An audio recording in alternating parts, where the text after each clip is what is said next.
The first thing I have is this makeup scrubbing mat. I don't have the brand name of it. You can use any brand that you like. The next thing I have is baby shampoo. You can use any brand that you like, and I use this specifically because it makes your brushes last longer. You can also use a brush cleaner. They make it for the different brush companies that you have, but this is just specifically what I like to use. Now we're going to start out by putting the baby shampoo on that mat, and we're going to get our dirty brush and we are going to scrub it. I like this mat because it actually says on the mat, it's in little words, but it says what each little specific scrubbing area is for. And then you just rinse it off in the water and set it to the side on a clean towel and move on to the next brush.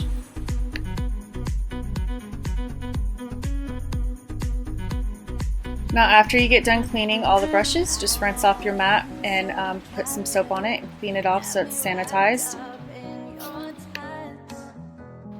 Now we're going to move on to beauty blenders. I get it nice and wet first, and then I put, I use Dawn dish soap. You can use, they do have beauty blender cleaners out there, but if you don't have that, Dawn dish soap does work. And you just start like maneuvering it and getting all the makeup off, and you'll see that it's coming off and sanitizing it.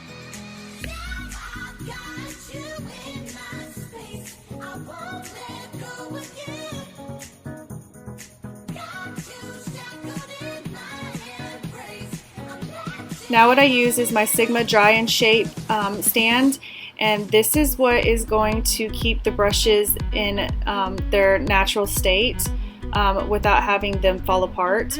I like to use this. If you do not have something like this, they do have it on their website on Sigma. But if you do not have one of these, before I did get these, I just got a clean towel and I laid all my brushes out to dry.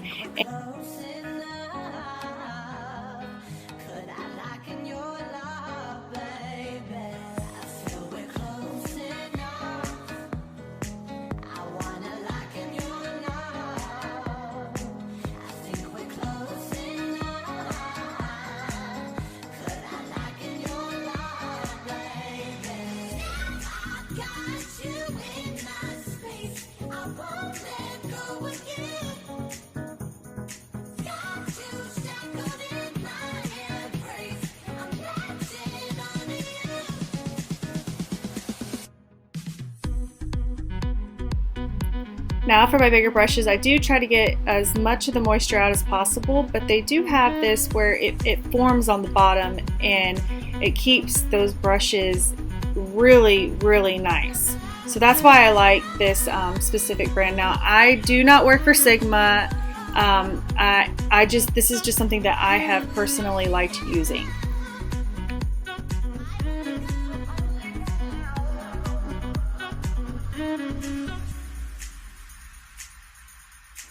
And then I just let it sit out and dry overnight.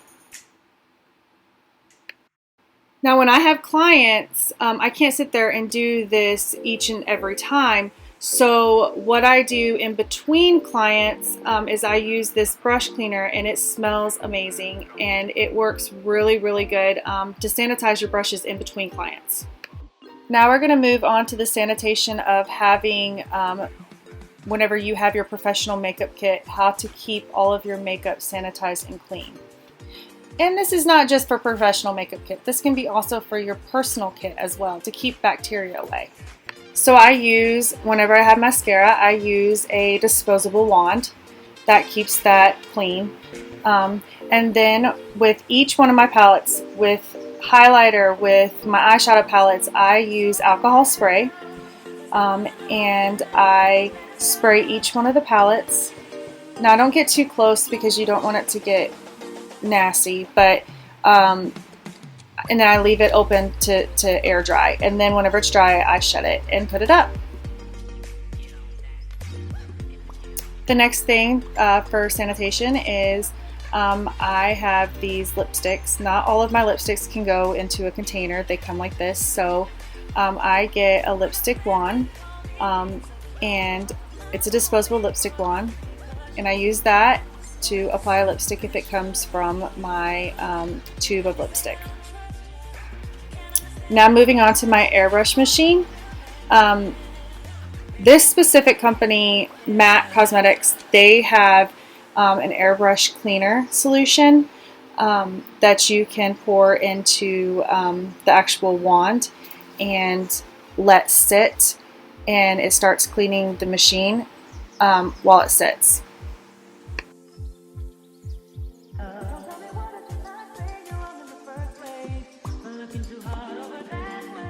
After it's set for about a minute or two, you're going to turn the machine on, and you are starting to, you're going to use it as if you're going to use it as an airbrush machine.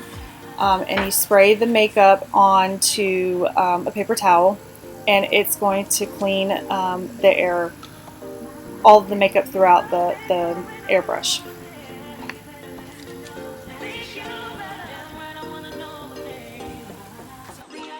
So now I grab a paper towel. Usually I'll use a Q-tip. I did not have a Q-tip, but you can get the paper towel in there and make sure that all of the leftover makeup that was sitting in here is cleaned out. Now this is not specifically a sanitation thing. This is just going to keep your airbrush in working condition and better.